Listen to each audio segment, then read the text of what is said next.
आइए सर के ही ना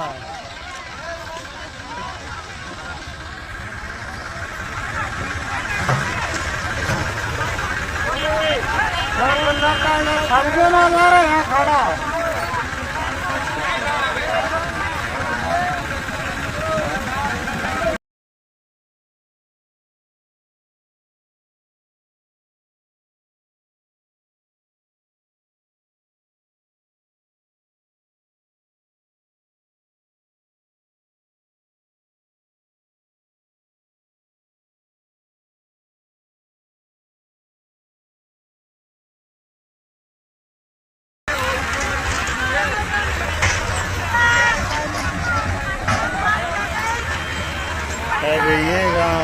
सर भीम सेना और वाल्मीकि समाज से मैं निवेदन करता हूँ, मेरी मदद करो आके। मेरा सामान फेंक दिया, मेरे पास कुछ नहीं छोड़ा इन लोगों ने, जाटों ने, और हमारे साथ बहुत अत्याचार हुआ। भीम सेना मेरी मदद करो।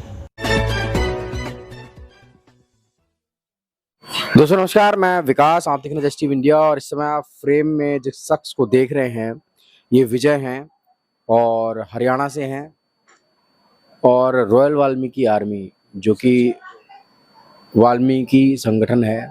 और लगातार जब इस देश में वंचित वर्ग वाल्मीकि पर जब कोई अत्याचार होता है तो शायद बहुत सारे संगठन नहीं आते होंगे। जब कोई मुद्दा हाईलाइट हो जाता है तो कहीं ना कहीं बहुत सारे लोग आते हैं, लेकिन जमीनी स्तर पर लगातार रॉयल वाल्मीकि आर्मी वो काम कर रही है।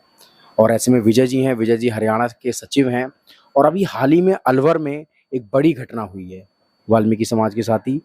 और क्या घटना है उस घटना के बारे में आपको बताऊंगा। ये गांव है नगली जमावत, तहसील मालाखेड़ा का मामला है। ये पूरा अलवर जिला है इसका। और यहाँ पर जो है नाम है मेहरा राम पुत्र स्वर्गीय श्री बुल्लू, जाति वाल्मीकि, और निवासी कहाँ के हैं, नगली जमावत के। तो विजय जी की ये जो पूरी घटना है उसको जरा विस्तार से बताएं, क्योंकि तमाम लोग आपको, और साइड में आप देख रहे होंगे वीडियो भी चल रही है, वो तमाम जो जमीन कब्जा होने के बाद की हैं। विजय जी। जय वाल्मीकि, जय भीम सभी भाइयों को। मैं विजय वाल्मीकि भाई गुड़गांव से। भाइयों देखो, पहली बात तो मैं वहाँ जाकर खुद थाने में गया हूँ। देखिए भाई, स्थिति बहुत ही बुरी स्थिति है। एक घर है हमारा वाल्मीकि समाज का और बहुत बुरा अत्याचार कर रखा है उन लोगों ने। एक बात बताओ, जब रहने के लिए उनके पास जगह नहीं है तो वो बेचेंगे क्यों? कोई उनके भाई शादी हो या कुछ हो, जब तो हम मानते भी भाई चलो भाई वो फंसे होंगे बेचारे, या हरी बीमारी हो तो भाई हमारे कुछ समझ में आती है बात। तो वो उनके पास रहने के लिए तो जमीन है नहीं, वो बेचेंगे क्यों भाई अपनी जमीन को? वो झूठी अफवाह उड़ाई जा रही है उन भाइयों के ऊपर, उनके गैर अत्याचार करा जा रहा है जी। मैं तो प्रशासन से यही निवेदन करूंगा कि भाई उनका साथ दे, प्रशासन से हाथ जोड़। जमीन का विजय क्या मामला है? जमीन मतलब उनकी लिखवा ली गई है मेरे ख्याल से, यही है ना मामला? मैंने उस भाई से बात करी है जो पीड़ित परिवार है, मैंने उनसे बात करी थी कि भाई वो जो साइन तुम्हारे कराए गए हैं कैसे कराए गए? नुक जी हमारे बंदूक की नोक पे करवाए गए हैं। और एक उन्होंने पकड़ा भी था। 18 तारीख को उनके घर पे वारदात हुई थी। वो जो 15 तारीख को हुई थी वो अलग है। 18 तारीख को उन्होंने दोबारा करी है वारदात रात में। तो उनमें से एक बंदा पकड़ लिया था, वो चौकी में दे दिया था गांव वालों ने और जो पीड़ित परिवार है। जब एक बात बताओ, प्रशासन को सामने दिख रहा खुद कि भाई गोली भी चल रही है, खोल भी मिल रहे हैं, सब कुछ मिल रहे हैं वहाँ पे, तो उनसे साइन कराने में कितना टाइम लगता है? बंदूक की नोक पे हो सकता है, क्यों नहीं हो सकता साइन? बिल्कुल होगा जी। अच्छा विजय जी, एक सवाल और है, ये जो घटना को पूरा अंजाम दिया जा रहा है, कौन लोग हैं ये देखो, मैं जाति को किसी को टारगेट नहीं करना चाहूँगा। ये जाट समुदाय से आते हैं। हालांकि देखो, जाट बहुत अच्छे भी हैं, ऐसी बात नहीं है, साथ भी देता है हमारे समाज का भी, पर लेकिन कुछ हैं कीड़े जिनके दर्द है आज भी। अब वो भाई अपना खा रहे कमा रहे हैं, बेचारा गरीब परिवार है, छोटे छोटे भाई हैं। 2 बहन कुंवारी बैठे, 2 उनके बेचारे ने शादी करी है, ठीक है, एक भाई की शादी हुई, 2 बच्चे कुंवारे हैं उनमें। तो भाई मैं तो खुद देख का आया हूँ वहाँ पे स्थिति, भाई उनकी बहुत बुरी हालत है, फटो कपड़ों में रहते हैं वो। तो भाई वो जमीन कहाँ बेचेंगे, और जमीन जब बेची है तो वो पैसा कहाँ है। अच्छा, एक सवाल और बताइए, अभी पूरे देश में माहौल चल रहा है हिंदुत्व को लेकर, हिंदू राष्ट्र को लेकर, तमाम चीजों को लेकर चल रहा है विजय जी। तो मैं जानना चाहूंगा, ये जो झगड़ा हो रहा है दो ग्रुप में, हिंदू मुस्लिम है क्या? देखो जी, मैं तो एक चीज कहूंगा, जब तक ये 70 की गांठ नहीं खोल रखो ना, एक दूसरे के आदर सम्मान नहीं करोगे, तो देखो नहीं तो वाल्मीकि कोई कम, नहीं कोई जाट ठप भाई, ना कोई और समाज।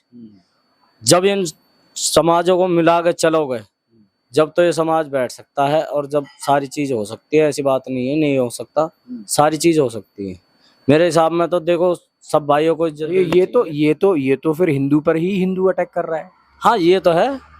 आप कोई सब केस उठा के देख लो, मनीषा कांड देख लो, और जो ये सांवली गांव में हुआ है, वो कापसाना गांव में, कपसाड़ में। हाँ वहां भी देख लो आप। तो ये हिंदू ही है। आप तो कपसाड़ गए थे मेरे साथ में जी।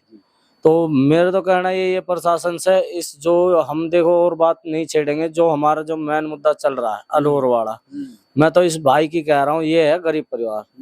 सरकार से भी और प्रशासन से भी हाथ जोड़ कर रिक्वेस्ट है कि देखो उन भाई घर न्याय करते हैं, क्योंकि वो बहुत ही गरीब परिवार है। ऐसा ना करो, देखो भगवान की लाठी में आवाज नहीं होती भाई, ये बात ध्यान कर लेना मेरी। गरीब को सताओगे ना तो उसकी लाठी में आवाज नहीं है, बस सीधा ऊपर ही है। फिर हम तो यहाँ कुछ भी करके सुख पा लेंगे थोड़ा बहुत दिन पर, लेकिन बाकी देख लेना आप।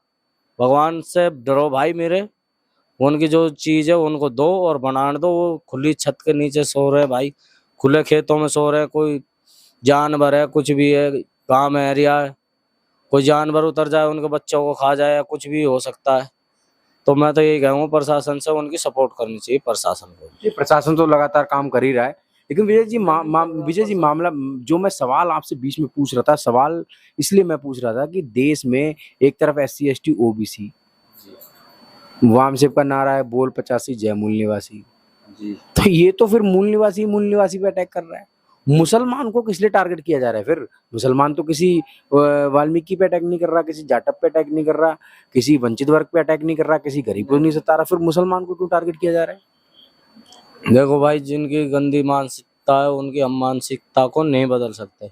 हाँ ये है कि कुछ भाई जो अगर हमारी जैसे सपोर्ट करेंगे, हम उसकी सपोर्ट करेंगे, वो हमारी करेगा, तो देखो इज्जत बन सकती है। भाई आप हमारी इज्जत करो, हम तुम्हारी करेंगे, सीधी सी बात है, इसमें क्या दिक्कत है। अच्छा विजय जी, अलवर वाले मामले में अब नया रुख क्या ले रही है रॉयल वाल्मीकि? लास्ट मेरा सवाल यही है, रॉयल वाल्मीकि क्या और विजय जो चावरिया साहब हैं वो क्या कर रहे हैं? देखो अभी भाई ने बोला था मेरे को, मैं 19 तारीख को मैं पहुंचा हूँ अलवर। तो विशाल भाई ने मेरे को भेजा यहाँ से गुड़गांव से, मैं पहुंचा वहाँ पे। तो भाई ने बताई वहाँ जाकर नहीं, अपना जो भी सिचुएशन है वो मुझे बताओ, फिर उसके बाद हम चलने का कार्य करेंगे, एक मीटिंग बैठाएंगे, फिर उसके बाद में देखते हैं। अच्छा, वर्तमान में भी क्या चल रहा है? पुलिस प्रशासन से आपने बोला कि पुलिस प्रशासन उनकी मदद करे, तो FIR वगैरह भी दर्ज हो गई, जो कॉपी अभी इस समय देख रहे हैं आप लोग, तो वो कॉपी भी आप देख रहे हैं कि ये पूरी कॉपी FIR दर्ज हो चुकी है। तो क्या दोषी पकड़े गए हैं अभी कुछ लोग? उनमें से जो बंदा रात में 18 तारीख को अटैक करा था ना, जिनमें से 3-4, अंधेरा था वहाँ पे, लाइट वाइट सब कुछ कट्टी पड़ी है जी, आग लगा दी थी घर में, तो इस कारण वहाँ पे अंधेरा। तो वो छूट के भाग के बताए 3-4 लड़के, उनमें से एक पकड़ा गया, वो चौकी के अंदर दे दिया था। मतलब प्रशासन कहीं ना कहीं है आप लोगों के साथ? हाँ है तो सही प्रशासन पर, लेकिन उस तरीके से नहीं है अभी। देखो अगर मान लो हम कांड कर देते हैं जैसे, तो हमारे पूरे परिवार को उठा लिया जाएगा, उसको परिवार को उठाओ, पूछो, सीधी बात है भाई, कहाँ है, कहाँ छुप रहा, क्या पे है भाई। ऐसे वारदात कर दी, मान लो कल ने उन भाइयों की जान को भी खतरा है भाई, जब वो गोली चला रहे हैं तो मारने में कितना टाइम लगता है। जब प्रशासन ने वहां से खुद खोल उठाए हैं खेतों में से, फायरिंग करी है, तो भाई मारने में कुछ टाइम नहीं लगता। मैं तो यही कहूँगा कि प्रशासन को इसमें ढील नहीं करनी चाहिए, पकड़ने चाहिए दोषी जो भी है, मेरी तो यही गुजारिश है जी। तो दोस्तों बीच बीच में मैं तमाम सवाल पूछ रहा था। सवाल पूछने का मकसद सिर्फ यही था कि देश में जो माहौल चल रहा है, इसमें एक तरफ SC ST OBC का माहौल चल रहा है, तो ज़्यादातर घटनाओं में हम देख रहे हैं कि OBC वर्ग जो है वो SC पे अटैक कर रहा है। ये सारी घटनाएं देखी जा रही हैं। और एक तरफ हिंदुत्व का माहौल चल रहा है, तो अगर देखें हम तो हिंदू ही हिंदू पे अटैक कर रहा है। अब समझने वाली बात है कि जनता क्या सोचती है। तो आप लोगों को क्या लगता है इस खबर को लेकर, अपनी राय कमेंट में जरूर दें। धन्यवाद।